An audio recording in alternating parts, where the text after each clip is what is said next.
அது சிரிப்புரம் அப்படிங்கிற ஒரு சமஸ்தானமும் ஒரு பெரிய காடும். அது ஜமீன்தார் ராஜேந்திரவர்மாவுடைய சமையல் கூடம். அங்க ஒரு பெரிய டேபிள்ல தங்க தட்டாலையும் வெள்ளி தட்டாலையும் பலவிதமான உணவுகளை பரிமாறி வச்சிருந்தாங்க. ராஜேந்திரவர்மா பட்டு துணியை போட்டு சாப்பிட வந்திருந்தான். அப்போ ராஜேந்திரவர்மா தட்டுல இருக்கிற ஒரு லட்டு எடுத்து மோந்து பார்த்து ரொம்பவும் கோவத்தோட, சி, என்னடா இந்த லட்டுல நெய் வாசனையே இல்ல. அந்த வேலைக்கார ரங்கையா என்ன பண்றான்? வேலைக்கு வராத சாப்பாடு எனக்கு கொடுக்கறானா? ஐயா, இல்லங்கய்யா, இது உண்மையான பசு நெய். இன்னைக்கு காலையில தான் கோவிந்து கொண்டு வந்தான். வேணும்னா சாப்பிட்டு பாருங்க ஐயா. ராஜேந்திரவர்மன் கோவமா, என்னடா எனக்கே எதிர்பேச்சு பேசுறியா? இந்த லட்டுல நெய் வாசனையே வரல. இந்த பாயசத்துல சர்க்கரை இல்ல, புளியோகரல புளி அதிகமாயிருக்கு. இதை எடுத்துட்டு போய் வெளியே கொட்டு. ராஜேந்திரவர்மா அவனுடைய தட்டுல இருக்கிற சாப்பாட்டை அப்படியே தூக்கி தட்டோட எரிஞ்சான். அந்த தட்டுல இருக்கிற சாப்பாடெல்லாம் தரையில சிந்தி கிடந்துச்சு.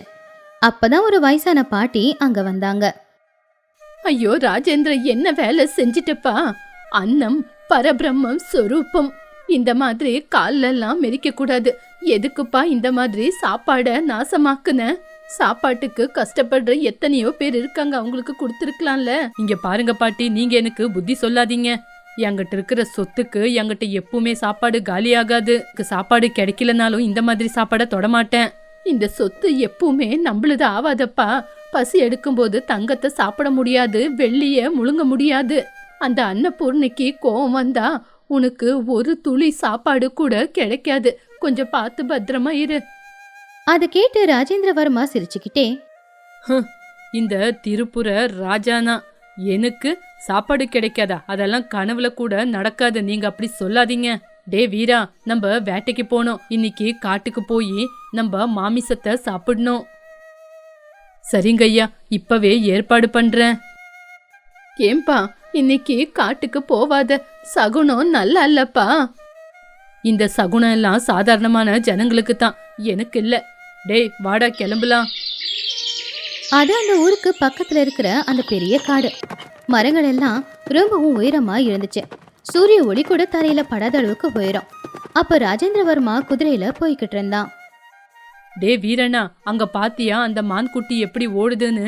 இன்னைக்கு நம்ம அந்த மானை அடிச்சு சாப்பிட்டே ஆகணும். சீக்கிரமா குதிரையை ஓட்டு. ஐயா, நம்ம ரொம்ப தூரம் காட்டுக்குள்ள வந்துட்டோம். இங்க பயங்கரமான விலங்குகள்லாம் இருக்கும். இன்னும் முன்னாடி போறது வேண்டாங்க ஐயா. என்கிட்ட பிஸ்தூல் இருக்குடா. நீ குதிரைய முன்னாடி ஓட்டு, எதுவா இருந்தாலும் பாத்துக்கலாம். அப்படி அவங்க 2 பேரும் அந்த மானை துரத்திக்கிட்டே போகும்போது திடீர்னு காட்டுல வானிலை மாறி பயங்கரமா மழை பெய்ய ஆரம்பிச்சுது.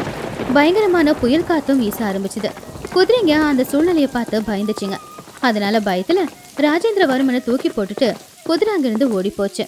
அப்போ வீரபாகு பயந்துகிட்டே அங்க ஓடி வந்தான். ஐயா, கீழே விழுந்தீங்களே, அடிபட்டுருச்சா? குதிரை ஓடி போயிடுச்சுங்க ஐயா. என்னது, குதிரை ஓடி போயிடுச்சா? ஏண்டா, எனக்கு ரொம்ப பசி எடுக்குது. காலைல கூட சரியா சாப்பிடல. சீக்கிரமா சாப்பாடு கொடு. ஐயா, அந்த குதிரையோட கழுத்துல தான் நம்மளோட பை இருந்தது. அந்த பையுக்குள்ளதான் சாப்பாடு இருந்தது ஐயா. இப்ப எதுவுமே இல்ல. ராஜேந்திரவர்மன் கோவமா, என்னது, சாப்பிட எதுவுமே இல்லையா? அந்த பையில என்ன இருக்குன்னு பாரு. எனக்கு ரொம்பவே பசி எடுக்குது. ஐயா, அந்த பையில எதுவுமே இல்லைங்க ஐயா. தங்கம் வெள்ளியை தவிர அதுக்குள்ள எதுவுமே இல்ல. இந்த மழை என்ன இப்படி ஊத்திக்கிட்டு இருக்கு? சரிவா, அந்த மரத்துக்கடியில உக்காரலாம். காலையில எந்திரிச்சு போலாம். அன்னைக்கு ராத்திரி நேரம் ஆச்சு. மழை நின்னுச்சு. ஆனா பயங்கரமான இருட்டுல காட்டுக்கு நடுவுல அவங்க 2 பேரும் நின்னுக்கிட்டு இருந்தாங்க. பாவ ராஜேந்திரவர்மனால பசியையும் தாங்க முடியல. வீரபாகு, இந்த காட்டுக்குள்ள பழம் ஏதாவது கிடைக்குதான்னு பாரு. எனக்கு ரொம்பவே பசி எடுக்குது. ஐயா, இது பயங்கரமான மிருகங்க இருக்கிற இடம். ரொம்ப விஷமான பழங்கள்லாம் இருக்கிற இடம். இங்க உங்களுக்கு சாப்பிட எதுவுமே கிடைக்காது. எனக்கு கொஞ்சம் கூட பொறுமை இல்லை.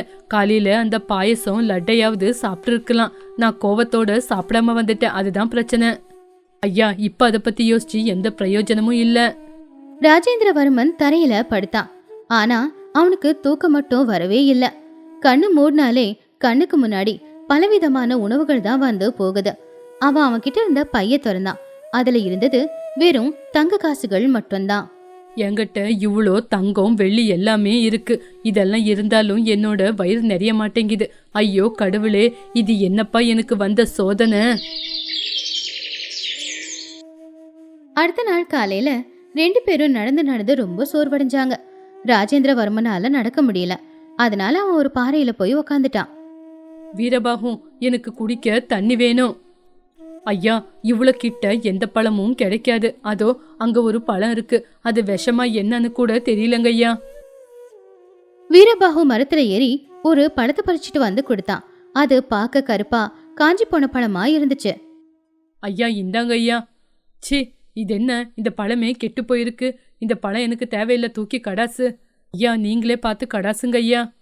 ராஜேந்திரவர்ம அந்த பழத்தை தூக்கி போட போய் ஒரு நிமிஷம் அதை கையில வச்சு அப்படியே பார்த்தான். பசியால வயிறெல்லாம் வலிக்க ஆரம்பிச்சது. வேற வழி இல்லாம அந்த பழத்தை சாப்பிட்டான். அது துவர்ப்பாவும் இருந்துச்சு, அப்படியே கசப்பாவும் இருந்துச்சு. வீரபாகு, இன்னொரு பழம் கிடைக்குமா? கொண்டு வா. ஐயா, பழம் கிடைக்கல ஐயா. எல்லாமே தேடி பார்த்தேன். டேய், எனக்கு ரொம்ப பசி எடுக்குதுடா. என்னோட ராஜ்யத்தை வேணா எழுதி கொடுக்கறேன். யாராவது எனக்கு சாப்பாடு கொடுப்பாங்களா? அதை பார்த்து வீரபாகுவுக்கு ரொம்ப கவலையா இருந்துச்சு. வாங்கய்யா போலான்னு சொல்லி ராஜேந்திரவர்மனை கூட்டிக்கிட்டு நடந்தான். அங்க காட்டுக்கு நடுவுல ஒரு சின்ன குடிசைக்கு வெளியில ஒரு சாமியார் உட்காந்துக்கிட்டு இருந்தாரு. அவரு கையில கொஞ்சமா உணவு இருந்துச்சு. அவர்கிட்ட இருக்கிற கொஞ்சோண்டு உணவை எதிர்க்க இருந்த 2 நாய்களுக்கும் பகிர்ந்து கொடுத்தாரு.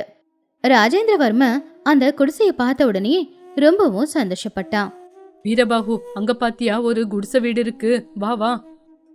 ராஜேந்திரவர்மனுக்கு சோர்வா இருந்தாலும் எப்படியோ கஷ்டப்பட்டு அவன் அந்த குடிசை கிட்ட போயிட்டான்.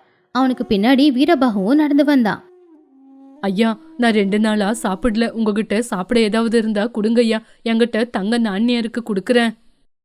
அவன்கிட்ட இருக்க தங்கத்தை அந்த சாமியார் கால் கிட்ட வச்சான். அப்ப அந்த சாமியார் அவனை பார்த்து, இங்க பாருப்பா, உனக்கு கொடுக்கறதுக்கு என்கிட்ட நல்ல சாப்பாடும் இல்ல, பழங்களும் இல்ல. நேத்து சுட்ட ரொட்டி மட்டும்தான் இருக்கு. சரி சுவாமி, நேத்து சுட்ட ரொட்டியா இருந்தாலும் பரவாயில்ல, அதை கொடுங்க சுவாமி. நான் சாப்பிடுறேன், எனக்கு பசிக்குது. அந்த சாமியார் அந்த நாய்களை எல்லாம் பார்த்து, இது என் குழந்தைங்களுக்காக வச்சிருக்கேன், அதுங்களும் பசியோட இருக்குன்னு சொன்னாரு. சாமியார் வேணும்னே அவர் கையில வச்சிருந்த அந்த உணவை தூக்கி எரிஞ்சாரு. அப்ப அவர் முன்னாடி இருந்த நாய்ங்க 2மே அந்த சாப்பாடை நோக்கி ஓடி போச்சு. அத ராஜேந்திரவர்மன் நின்னு பாத்துக்கிட்டு இருந்தான். அவன் தன்னை தானே ஒரு ஜமீன்தார் அப்படிங்கறத மறந்துட்டான். தான் ஒரு மனுஷன் அப்படிங்கறதையும் மறந்துட்டான். பசி அப்படிங்கிற ராட்சசன் தான் அவனுக்குள்ள இப்ப இருந்தான். அவன் வேகமா அங்கிருந்து ஓடினான். நில்லு நில்லு, அது எந்த? ஒரு நாய் அந்த சாப்பாட வாயில வச்சிருந்துச்சு. அப்ப ராஜேந்திரவர்ம அந்த சாப்பாடு பிச்சு சாப்பிடலான்னு பார்த்தான். அதுக்குள்ள வீரபாகு வந்து அவனை தடுத்தான். ஐயா, என்ன பண்றீங்க? அது நாயோட இது, நீங்க சாப்பிடக்கூடாது. வீரபாகு சொன்னது ராஜேந்திரவர்மனுடைய காதுல விழல. அவனுடைய பார்வை முழுக்க அந்த சாப்பாட்டுல தான் இருந்துச்சு. அப்ப சாமியார் அங்க வந்து, நில்லுப்பா நில்லு. சாமியார் அப்படி கூப்பிட்டதும் ராஜேந்திரவர்ம ஒரு நொடி அப்படியே நின்னான். சுத்திலும் பார்த்தான். அவன் சுத்தி என்ன நடக்குது அப்படிங்கறதையும் அவன் கவனிச்சான். அவனுடைய நிலைமை எப்படி இருக்கு அப்படிங்கறதையும் கவனிச்சான். அவனை பார்த்து அவன் கண்ணுல இருந்தே கண்ணீர் வந்துச்சு. நான் ரொட்டிக்காக நாய் கூட சண்டை போட்டனா? சி, இதெல்லாம் ஒரு வாழ்க்கையா? நானா இது? சாமியார் சிரிச்சுக்கிட்டே, இங்க பாருப்பா, இதுதான் மனுஷ குணம். மனுஷனே ஆகட்டும் இல்ல நாயே ஆகட்டும், யாரா இருந்தாலும் பசி வந்தா இப்படிதான். வயிறு நிறைஞ்சிருக்கும் போது திமிரு இருக்கும், பசி எடுக்கும் போதுதான் அதை பத்தி தெரியும். சுவாமி, என்னோட அகங்காரம் என்கிட்ட இருந்து தூரமா இருக்கு. நேத்து வரைக்கும் பசினா என்னன்னு எனக்கு தெரியாது. ஆனா இன்னைக்கு பசியோட அருமை புரிஞ்சு போச்சு. இங்க பாருப்பா, அன்னம் பரபிரம்ம ஸ்வரூபம்னு பெரியவங்க சொல்றத நீ கேட்டிருப்ப. ஆனா சாப்பாட நம்ம கொட்டக்கூடாது. நீ 4 பேரோட பசிய தீக்கணும். அப்பதான் உன் ஜென்மம் சார்த்தகமாவும். நீங்க சுவாமி, இன்னையில இருந்து நான் ஜனங்களுக்கு என்னோட ஆஸ்தானத்துல அன்னதானம் பண்றேன். அடுத்த நாள் வீரபாகு ராஜேந்திரவர்மா 2 பேரும் கஷ்டப்பட்டு அவங்க அரண்மனைக்கு வந்து சேர்ந்தாங்க. அவங்க வந்த உடனே பாட்டி அவங்கள பார்த்தாங்க. ராஜேந்திரா, என்ன பாச்சு? மூஞ்சி வாடி போயிருக்கு, துணியெல்லாம் கிழிஞ்சு போயிருக்கு. ஒன்னும் இல்ல பாட்டி, ஒரு புது ராஜேந்திர பிரசாத் பிறந்திருக்கான். வீரபாகு, உடனே சமைக்கிற இடத்துக்கு போ. ஐயா, மறுபடியும் சாப்பாடு ஏற்பாடு செய்யணுமா? இனிமே என்னோட ஆஸ்தானத்துல பசின்னு யாருமே வரக்கூடாது. அது பணக்காரனா இருந்தாலும் சரி, ஏழையா இருந்தாலும் சரி, பிச்சைக்காரனா இருந்தாலும் சரி, ஒவ்வொரு நாளும் எல்லாருக்கும் அன்னதானம் செய்யணும். சாப்பாடு எங்கேயுமே கீழே கொட்டக்கூடாது. பாட்டி சந்தோஷமா, ராஜேந்திரா, இது நீதானா? உங்ககிட்ட இந்த மாற்றம் எப்படிப்பா வந்தது? காடுதான் பாட்டி பசியோட அருமைய கத்து கொடுத்தது. பசியில இருக்கிறவங்களுக்கு மட்டும்தான் பசியோட அருமை தெரியும். இந்த தங்க நகையெல்லாம் என்னோட பசிய போக்கல. இனிமே நான் எல்லாருக்கும் அன்னதானம் செய்யறேன். அன்னையிலிருந்து சிரிப்புர சமஸ்தானத்துல தினமும் அன்னதான ஏற்பாடு நடந்துச்சு. அங்க சாப்பிட வர ஏழைங்களா இருக்கட்டும், பணக்காரங்களா இருக்கட்டும், எல்லாருக்குமே ராஜேந்திரவர்மன் அவனுடைய கையாலேயே உணவுகளை பரிமாறிக்கிட்டு இருந்தான். இந்த கதையில இருக்கிற நீதி என்னன்னா, நாம போதும் அப்படின்னு சொல்றது உணவை மட்டும்தான். ஆனா அந்த உணவே இல்லை அப்படின்னா நம்மளால உயிர் வாழ முடியாது. அதனால அந்த உணவை மதிக்க கத்துக்கணும். அப்பதான் அந்த உணவும் நம்மள மதிக்கும். அன்னபூர்ணாபுரத்துல இருக்கிற எல்லாருமே வீட்டுக்கு வரவங்கள நல்லபடியா பார்த்துப்பாங்க. ஒரு நாள் ராத்திரி நேரம் ஊரே அமைதியா இருக்கும்போது திடீர்னு நாய்ங்க குலைக்கிற சத்தம் அதிகமா கேட்டுச்சு. குதிரைங்க ஓடி வர சத்தமும் கேட்டுச்சு. அந்த சத்தத்தை கேட்டு கிராமமே அதிர்ந்துச்சு. அதே மாதிரி கிராமத்துல இருக்கிற ராமர் கோவில் மடிகள் கூட அடிக்க ஆரம்பிச்சுது. அப்போ பூபதி கதவு திறந்து வெளியில வந்து, யாருது இந்த ராத்திரி நேரத்துல ஊருக்குள்ள வந்தது? காவல்காரங்க எங்க? அப்போ கருப்பு துணிய போட்டுக்கிட்டு கையில கத்தி கோடாலி எல்லாம் பிடிச்சுக்கிட்டு ஒரு 3 திருடனுங்க ஊருக்குள்ள வந்து இறங்குனாங்க. அப்ப அந்த கூட்டத்தோட தலைவன் சத்தமா, ஓஹோ, ஊரோட தலைவர் வெளியில வந்துட்டாடா. என்னங்க தலைவரே, எங்களை பத்தி உங்களுக்கு தெரியாதா? பக்கத்து ஊர்ல எங்களுடைய திறமையை காட்டிட்டு உங்க ஊருக்குள்ள வந்திருக்கோம். சத்தத்தை கேட்டு ஊஜனுங்க எல்லாருமே வெளியில வந்தாங்க. பொம்பளைங்க குழந்தைங்க எல்லாரும் பயந்து போய் ஆட்களுக்கு பின்னாடி நின்னுக்கிட்டாங்க. இங்க பாரு மலையப்பா, இது ஏழைங்களோட ஊரு. இங்க நீ கொள்ளையடிக்கிறதுக்கு தங்கமோ பணமோ இல்ல. ஓஹோ, தங்கமோ பணமோ இல்லையா? அப்போ உயிர் இருக்குல்ல, அதை கொடுங்க. உங்க வீட்டுங்கள்ல யார்கிட்ட என்ன இருக்கோ எல்லாத்தையும் கொண்டு வந்து கொட்டுங்க, இல்ல உங்க உயிர் தங்காது. அண்ணா, இவங்கள பார்த்தா பயத்திலே செத்து போயிடுவானுங்க போல. முதல்ல சாப்பாட்டுக்கான வழிய பாருண்ண, பசிக்குது. என்ன கேக்குதா? பசிக்குதா என்னுடைய ஆட்களுக்கு? உங்க ஊரு பேரு அன்னபூர்ணாபுரம் இல்ல? இங்க நல்லா சமைப்பீங்களாமே. எங்களுக்கு ரொம்ப பசிக்குது. இந்த நிமிஷமே எங்களுக்கு விருந்து சாப்பாடுக்கு ஏற்பாடு பண்ண. பாவம் கிராமத்து ஜனங்க பயப்பட ஆரம்பிச்சாங்க. புலிங்களுக்கு நடுவுல மாட்டின மான்கள் மாதிரி ஆயிடுச்சு அவங்களுடைய நிலைமை. அப்போ அந்த கூட்டத்துல இருந்து ஒரு வயசானவர் மெதுவா முன்னாடி வந்தாரு. அவருடைய பேரு பரந்தாமையா. அவரு பின்னாடி கமலா நின்னுக்கிட்டு இருந்தா. இங்க பாருப்பா மலையப்பா, எங்க ஊரு அன்னபூர்ணாபுரம். ஊருக்கு வந்தவங்கள நல்லபடியா கவனிக்க வேண்டியது எங்களுடைய கடமை. தயவு செஞ்சு கத்தி கபடா எல்லாத்தையும் இறக்குங்க. உங்களுக்கு நாங்க சமைச்சு போடுறோம். அதுக்கப்புறம் என்ன இருக்கோ எடுத்துட்டு போயிடுங்க. பாருடா கிழவனுக்கு இருக்கிற தைரியத்தை. சரி சரி, 1 மணி நேரம் அவகாசம் கொடுக்குறேன். சாப்பாடுல ஏதாவது பிரச்சனை முதல்ல உன்னோட தலை தான் எகுரும் பாரு. பரந்தாமையா, கமலா, அப்புறம் சமைக்க தெரிஞ்ச இன்னும் 4 பேரு அந்த ஊர்ல இருக்கிற சமைக்கிற இடத்துக்கிட்ட போனாங்க. அவங்க உள்ள போன உடனேயே சுப்பையா பயந்துகிட்டே, தாத்தா என்ன பண்ணி வச்சிருக்க? அவனுங்களுக்கு சமைச்சு போடணுமா? சாப்பிட்டதுக்கு அப்புறமா அவனுங்க நம்ம தலையை வெட்டிட்டு என்ன பண்றது? தாத்தா, சுப்பையா சொன்னது உண்மைதான். அவங்க கண்ணுல கருணையே இல்ல. வயிறார நல்லா சாப்பிட்டுட்டு நம்ம ஊரையே அழிச்சிட்டு போயிடுவாங்க. ஏன் தாத்தா இப்படி பண்ணீங்க? கமலா, கொஞ்சம் பொறுமையா யோசிச்சு பாரு. அவங்க கிட்ட இருக்கிற ஆயுதம் நம்ம கிட்ட இல்ல. நம்ம கிட்ட இருக்கிறது இந்த கரண்டி மட்டும்தான், சமைக்கிறதுக்கான பொருட்கள் மட்டும்தான். சண்டை போட கத்தி தான் வேணுமா என்ன? புத்தி பத்தாது? அப்படின்னா விஷத்தை கலக்க போறோமா தாத்தா? எலி மருந்து இருக்கான்னு பாத்துட்டு வரவா? என்னம்மா சொல்ற? சாப்பாட்டுல விஷத்தை கலந்தா நம்ம வம்சத்துக்கே அது கலங்கும். அது வேண்டாம், அவங்கள சாப்பிட வச்சே ஓட்டலாம். அது எப்படி முடியும் தாத்தா? சமையல்ல கொஞ்சம் மாற்றத்தை கொண்டு வரணும். கமலா, நீ போய் நம்ம கிட்ட இருக்கிற ஜாதிக்காயை கொண்டு வா. அப்படியே கசகசா டப்பாவையும் கொண்டு வா. ஜாதிக்காயா? கசகசாவா? இது தூக்க மருந்துக்கான மருந்துல? ஆமா, அளவா போட்டோம்னா அது சாப்பாட்டுல சுவைய கூட்டும். அதிகமா போட்டோம் அப்படின்னா அது மயக்கத்தை தான் கொண்டு வரும். இன்னைக்கு நாம சமைக்கிற எல்லா சாப்பாட்டுலயும் இது 2 அதிகமா கலக்க போறோம். அவ்வளவுதான், அவனுங்க மயங்கி அப்படியே விழுந்துருவானுங்க. அதே மாதிரி பாயசத்துல கொஞ்சம் நெய்ய தூக்கலா போடு. அப்ப அவங்க வயிறு ரொம்ப மந்தமாயிடும். அப்ப கமலா சந்தோஷமா, புரியுது தாத்தா. அப்படியே சாம்பார்ல கொஞ்சம் பருப்பை தூக்கலா போடுறேன். பெருங்காயம் போடல, வயிறு உப்பி போயிடும். அவனுங்க அசைய முடியாதுல்ல. சரியா சொன்ன. இப்ப நாம யுத்தத்துக்கு தயாராவோமா? கமலா, போ, எல்லாத்தையும் ஏற்பாடு பண்ணு. சுப்பையா, அரிசியை கழுவு. அம்மாடி, நீ போயிட்டு அடுப்ப பத்த வை. இன்னைக்கு அந்த திருடனுங்களை நாம ஒரு வழி பண்ண போறோம். சமையல் அறையில சுறுசுறுப்பா வேலையும் தொடங்குச்சு. எல்லாரும் சேர்ந்து பெரிய பெரிய பாத்திரத்துல சமைக்க ஆரம்பிச்சாங்க. நெய் வாசமும் மசாலா வாசமும் ஊர் முழுக்க பரவுச்சு. தாத்தா, குழம்புல 1/4 கிலோ கசகசா போட்டுட்டேன். இதை சாப்பிட்டாங்க கும்பகர்ண மாதிரி நல்லா தூங்கிடுவானுங்க. நல்லது. இப்ப அந்த ஜாதிக்காய பிரியாணில அரைச்சி போடு. சாதாரணமா கம்மியா போடுவோம்ல, இன்னைக்கு இருக்கிற எல்லாத்தையுமே அரைச்சி போடு. தாத்தா, காரக்குழம்புல என்ன ஊத்தணும்? காரக்குழம்புலையா நல்லெண்ணெய கொஞ்சம் தூக்கலா ஊத்து. அது கூட கொஞ்சம் வேப்ப எண்ணெயையும் ஊத்து. வயிறு கடமுடான்னு சொல்லும், எங்கேயுமே போமாட்டானுங்க. வெளியில காவலுக்கு இருந்த வீரையா வாசத்தை பார்த்து அறைக்குள்ள போலான்னு முயற்சி பண்ணான். அந்த கதவை டப் டப்புன்னு தட்டுனான். யோ கிழவா, இன்னும் எவ்வளவு நேரம்? பசி தாங்க முடியல, வாசம் வேற பயங்கரமா வருது. அப்ப தாத்தா ரொம்ப அடக்க ஒடுக்கமா, ரெடி ஆயிடுச்சுங்க, இன்னும் வாழையிலேயே போட்டு பரிமாறுறதா மிச்சம், ஒரு 10 நிமிஷம் கொடுங்க. ஊருக்கு நடுவுல எல்லாருமா சேர்ந்து அவங்க சமைச்சது எல்லாத்தையுமே கொண்டு வந்து வச்சாங்க. ஏங்க, சீக்கிரமா கொண்டு வா, அந்த கறிய முதல்ல போடு, வாசத்துக்கே பசி அதிகமாகுது. இந்தாங்க தலைவரே, இதுல நிறைய கசகசாவும் நிறைய நெய்யும் தூக்கலா போட்டு செஞ்சிருக்கோம். இந்த பிரியாணி நீங்க வாயில வச்ச உடனேயே அப்படியே கரைஞ்சி வயிற்றுக்குள்ள போயிடுங்க. மலையப்ப அந்த பிரியாணிய வேக வேகமா சாப்பிட ஆரம்பிச்சான். ஆஹாஹா, டே வீரையா, பாத்தியாடா, எத்தனை ஊருக்கு போயிருக்கோம், அத்தனை ஊர்லயும் இவ்வளவு சுவையான சாப்பாடு நம்ம சாப்பிட்டதே இல்லைல்ல.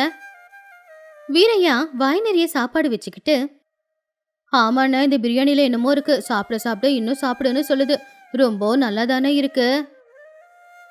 பரந்தாமையா சிரிச்சுக்கிட்டே, சாப்பிடுங்கப்பா சாப்பிடுங்க, இந்தாங்க கத்திரிக்காய் தொக்கும் போட்டுக்கோங்க, அதுக்கப்புறமா இனிப்பா குடிக்க பாயசமும் இருக்கு. சுப்பையா பயத்தோடவே பாயசத்தை எடுத்துக்கிட்டு வந்தான். அதுல அவங்க எல்லாரும் மயங்கி விழ ஜாதிக்காய நிறைய அரைச்சு போட்டிருந்தான். ஐயா, பாயசத்தை போடவா? ஊத்துடா, மொத்த பாத்திரத்தை இங்கே வை, நானே குடிக்கிறேன். அப்படி அவங்க எல்லாருமே வயிறார சாப்பாட சாப்பிட்டுட்டாங்க. மொத்தமா கழுத்து வரைக்கும் சாப்பிட்டாங்க. அப்ப அந்த கூட்டத்துல ஒருத்தன் மயக்க போட்டு அப்படியே தூங்கிட்டான். இன்னொரு பக்கம் இருக்கிற 2 பேருக்குமே கூட கண்ணு மங்கலாச்சு. யோ, சாப்பாடு நல்லதா இருக்கு, ஆனா என்னன்னு தெரியல, திடீர்னு தூக்கமா வருது. நாங்க போட்ட சாப்பாடு அப்படிப்பா, நல்லா சாப்பிட்டதுக்கு அப்புறம் கொஞ்சம் நல்லா தூக்கம் வரும், தூங்கி எழுந்துறீங்க, அதுக்கப்புறமா வேலையை பார்க்கலாம். அண்ணா, எனக்கும் தூக்கம் வருதுண்ணே, கொஞ்ச நேரம் படுத்துக்கிறேண்ணே அப்படின்னு சொல்லிக்கிட்டு அவன் அங்கேயே படுத்துட்டான். 10 நிமிஷத்துல 3 பேருமே கொரட்டை விட்டுக்கிட்டு நல்லா தூங்க ஆரம்பிச்சாங்க. அந்த கொரட்டை சத்தம் ஊரோட அமைதியை கெடுக்கிற மாதிரி தான் இருந்துச்சு. கமலா மெதுவா போய் காலால ஒதிச்சு மலையப்பனை அசைக்க முயற்சி பண்ணா. தாத்தா, இவரு நல்லா தூங்கிட்டாரு, கொஞ்சம் கூட அசைய மாட்டேங்கிறாரு. பூபதி ஆச்சரியமா, தாத்தா என்ன பண்ணீங்க, செத்து போயிட்டானுங்களா? இல்லைங்கய்யா, கொல்ல நான் முயற்சி பண்ணல, நல்லா மயக்கம் வர மாதிரி கொஞ்சம் ஜாதிக்காயா அதிகமா போட்டிருக்க, அதனால நல்லா சாப்பிட்டு தூங்குறானுங்க, வயிறு உப்பி போயிருக்கு, அசைய கூட மாட்டானுங்க. உங்க யோசனை ரொம்ப அருமையா இருக்கு. எல்லாரும் வாங்க, இப்பவே இந்த திருடனுங்களை நம்ம ஊருக்கு நடுவுல இருக்கிற மரத்துல கட்டி போட்டுடலாம். மாடுங்களை கட்டி போடுற பெரிய கயிறை கொண்டு வந்து ஊருக்கு நடுவுல அவங்க 3 பேரையும் கட்டி போட்டாங்க.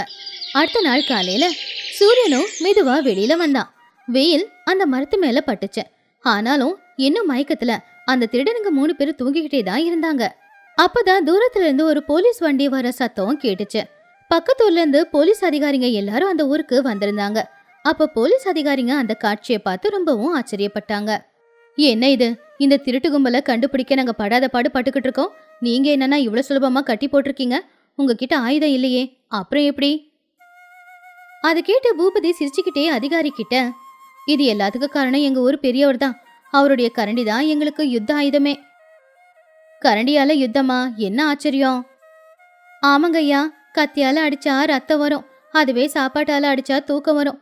எங்க தாத்தா நல்லா சாப்பாடு போட்டு அவங்கள தூங்க வச்சுட்டாரு. அப்பதான் மலையப்ப மெதுவா கண்ணை திறந்து பார்த்தா. போலீஸ்காரங்க நின்னுக்கிட்டு இருந்தாங்க, ஊஜனங்க சிரிச்சுக்கிட்டு இருந்தாங்க. அவனால அசையவும் முடியல. அப்பதான் அவனை கட்டி போட்டிருக்கிறதே அவனுக்கு தெரிய வந்துச்சு. அடப்பாவி, எங்களை ஏமாத்திட்டியா? அப்போ தாத்தா பக்கத்துல போய், நான் அவங்கள ஏமாத்தலப்பா, நீங்க கேட்ட மாதிரி ராஜ விருந்து தான் போட்டேன், அதுல நிறைய சாப்பிட்டு நீங்க மயக்கம் போட்டுட்டீங்க. உடல் பலம் மட்டும் இருந்தா போதாதுப்பா, புத்தி பலமும் இருக்கணும். நன்றிங்க ஐயா, உங்களுக்கு அரசாங்கத்திலிருந்து நிச்சயமா பரிசு கிடைக்கும், ஏன்னா இந்த திருடனுங்களை நீங்க எங்களுக்கு பிடிச்சு கொடுத்ததுக்கு. போலீஸ்காரங்க திருடனுங்களை கூட்டிக்கிட்டு போயிட்டானுங்க. அப்போ பரந்தாமையாவ ஊஜனங்க எல்லாரும் பாராட்டினாங்க. அன்னைக்கு சாப்பாடு வச்சு நடந்த அந்த யுத்தம் அந்த ஊரோட சரித்திரத்துல இடமும் பிடிச்சிருச்சு. இந்த கதையில இருக்கிற நீதி என்னன்னா, எப்பவுமே நமக்கு பிரச்சனை வரும்போது நாம ஆயுதங்களை வச்சுதான் சண்டை போடணும்னு அவசியம் இல்ல. தேவைப்பட்டா கரண்டியும் கூட ஆயுதமா மாறலாம்.